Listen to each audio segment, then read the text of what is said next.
Welcome to The Quizmakers, a podcast from Riddle.com.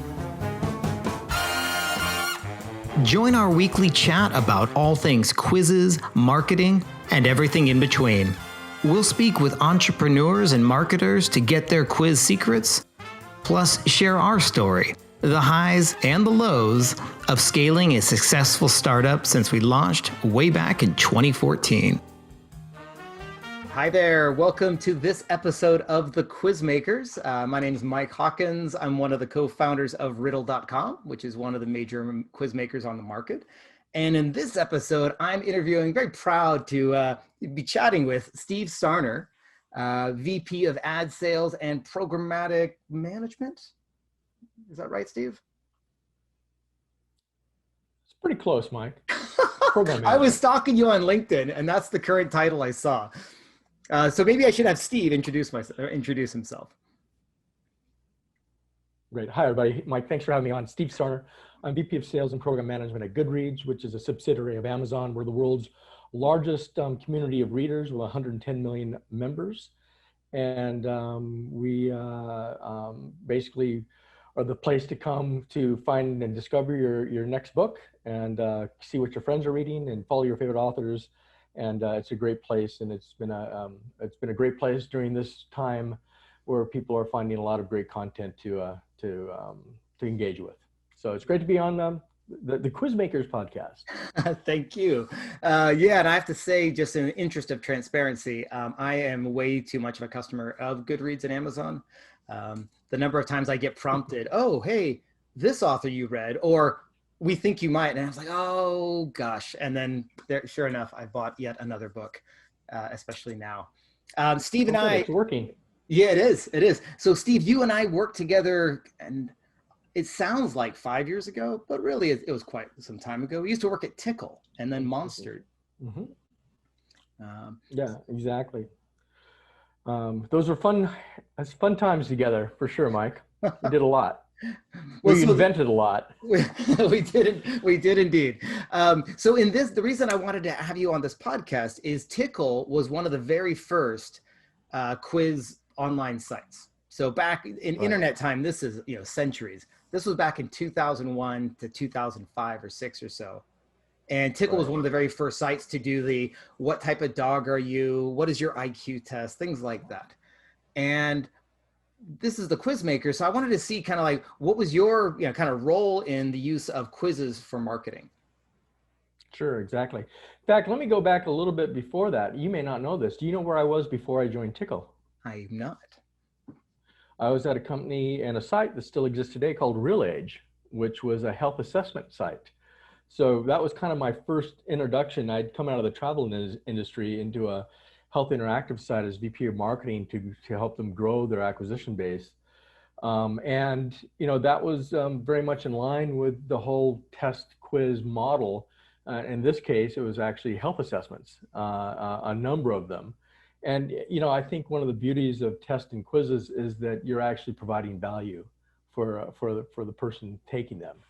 And I'm a huge believer in advertising. All advertising, particularly digital advertising, should be invited versus invasive. And anywhere where we can add value to the user experience, so it feels like it's part of the product, it's part of the experience, is just such a plus. And so at RealAge, we were giving people some great health tips and advice. And there at Tickle, our IQ test and what breed of dog are you were kind of our anchor flagship test, and we had hundreds of them. But at RealAge, it was the actual assessment to figure out, your chronological age may be 40 or 50, but your real age, depending on your lifestyle and your choices, could be a lot younger or a lot older than what your real age was. So that's kind of my first entry into the whole power of the interactive area. And it's interesting, that was well before HIPAA and all kinds of medical records and privacy and stuff, which now is becoming even a bigger issue and concern across all digital marketing. So early pioneer in those areas. And I didn't know that. Of course I do remember RealAge, but I guess along those lines, so you've got, you mentioned HIPAA, I always forget what the acronym stands for.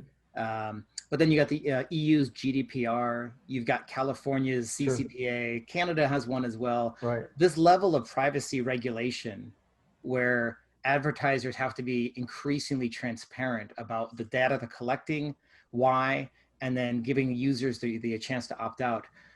Kind of with that in mind, do you see kind of quizzes and interactive content, kind of growing in importance? Is this like a different avenue marketers can use to reach their customers? Oh yeah, without a doubt. Marketers are going to have to rethink a lot of things that have been built over the past 20 years with cookies and retargeting and first party, second party, third party data. All of these things are being disrupted not only by government regulation, but by major changes by people like Apple with Right. iOS 14 and all these other. There's multitude of factors coming up that are changing the landscape of how things have been done, especially over the last 10 years. And it's going to be, I feel, very disruptive to a lot of businesses. If you're familiar perhaps with the Lumascape that shows all the different middlemen in between a consumer and an advertiser, from the ad agency to all the different layers of ad tech and data brokers and so on and so forth. All of those things potentially could become completely irrelevant very, very soon, unless, and people are going to have to, not only should they be doing things like quizzes and assessments and offering value, but they're going to kind of have to be prepared for things that are going to be a different way of what's currently out there. Yeah, no, you mentioned Apple. I mean, we had in one of our last episodes, we had Mayor Sadra, and he heads up kind of an ad tech company basically designed to bring transparency to all those ad brokers and things like that. But he talked about, he's like, there's so much ad fraud. There's so much just deviousness and just kind of ickiness going on in the ad tech space that kind of, he's like, quizzes interactive marketing where you say, hey, you attract someone's attention, you give them the chance to opt into, hey, do you want to get some more information or do you want to, so the user chooses and then they get the results. He thought that was like, a clear win for marketers. Yeah, absolutely. And, being transparent and being forthright and really disclosing what you're doing with the information. And then of course, all the privacy and security mechanisms that you need to have as well to protect that data and earn the trust. And that's, at Amazon, we have our leadership principles that I've been there nearly 5 years now, and I really have learned to appreciate and believe in them. And customer obsession is the number one, but earns trust is one of the key things. And that trust is very, very precious. And, and doing quizzes and tests and doing them right and not doing anything devious and nefarious with it, but actually giving value and a good experience for someone is a fantastic mechanism to really engage with customers and learn more about them, and then allow you to be able to offer them more of what they're looking for. Yeah, no, perfect. And actually, because so many people who are listening to this podcast and a lot of the community at Riddle, they tend to be more of the small to medium businesses. You have coaches, consultants, a lot of health advocates who are saying, hey, are you depressed? Are you anxious? They're using personality tests to drive that side of it.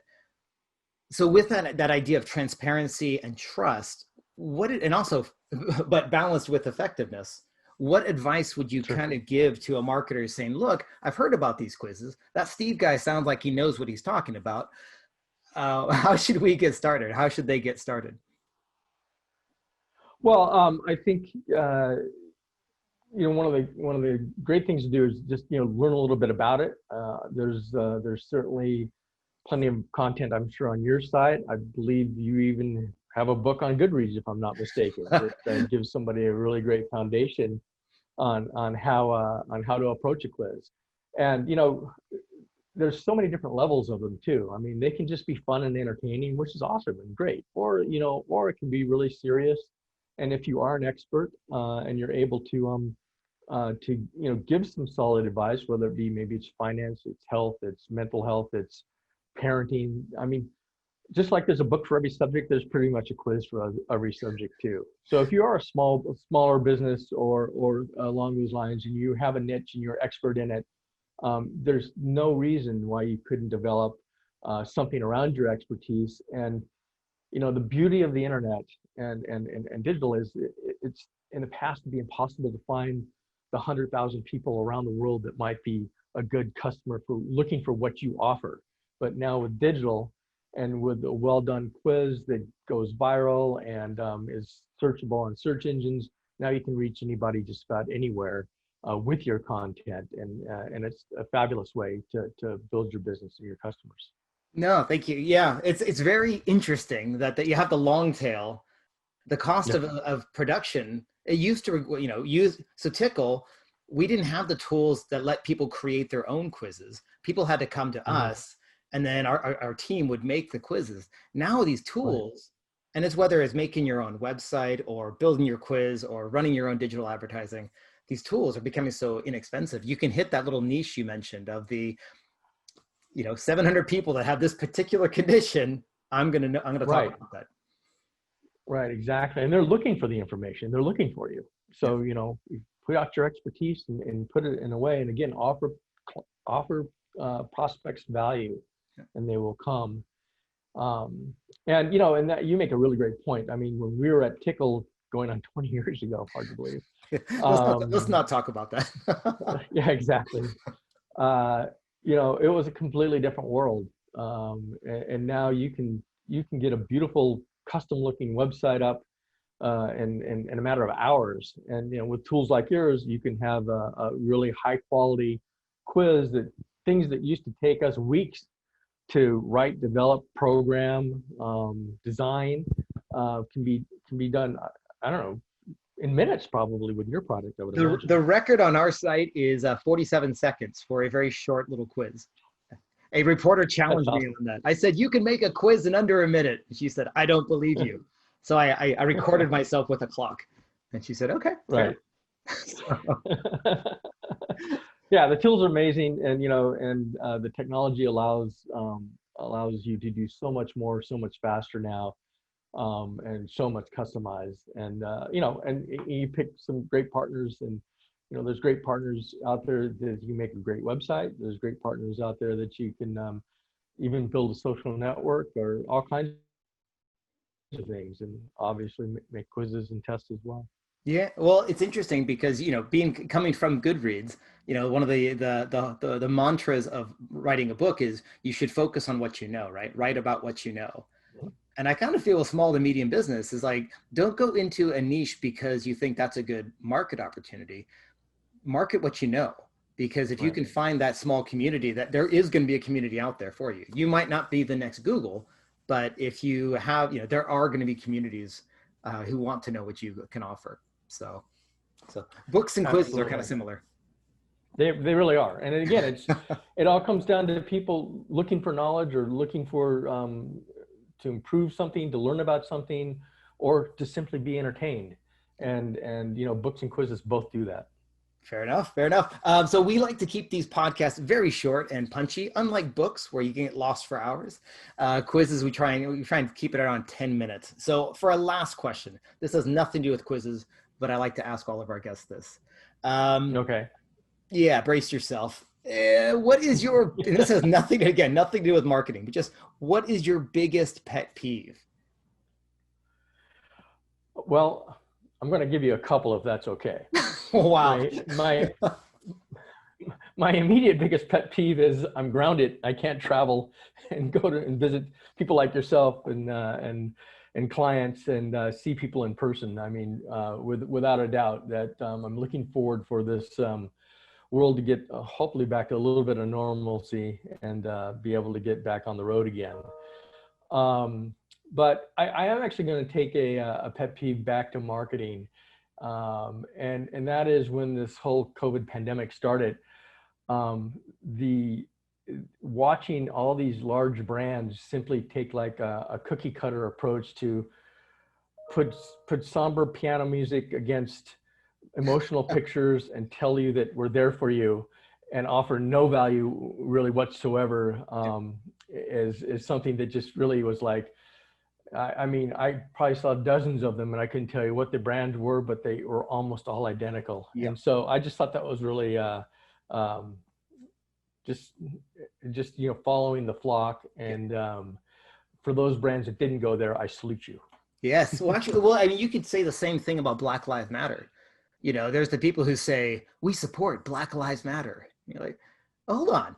As a corporation, you look back at 20, 30 years, what, A, you have a bad track record. B, what are you doing right now to support this? And so, yeah, that cookie cutter approach does drive me crazy as well. Right. All right. Mike, it's been great catching up. Indeed. Thank you so much for your time, Steve. Like you, I can't wait to be traveling again. For our listeners, yes. Steve travels probably about 80% of his time. So he's always gallivanting around too. So this must be a new type of environment, new type of experience. Well, both of us, you've worked around the world literally. So you've got me beat by a long shot. Well, hopefully we can meet up in San Francisco over a beer soon. Sounds great. Better yet, I'll meet you in the UK. Perfect. Let's go see Boris in Germany. We'll have a proper pint. All right. Thanks so much, Steve. A proper pint. Cheers. Thanks, Mike. Thanks again for listening to this episode of The Quizmakers. And don't forget, check out Riddle.com. We're the quizmaker used by the BBC, Shopify, and thousands of other companies worldwide. Our quizzes are fully accessible and they're GDPR compliant. So try our free, full-featured trial for 14 days, no pesky credit card required. And until next time, happy riddling.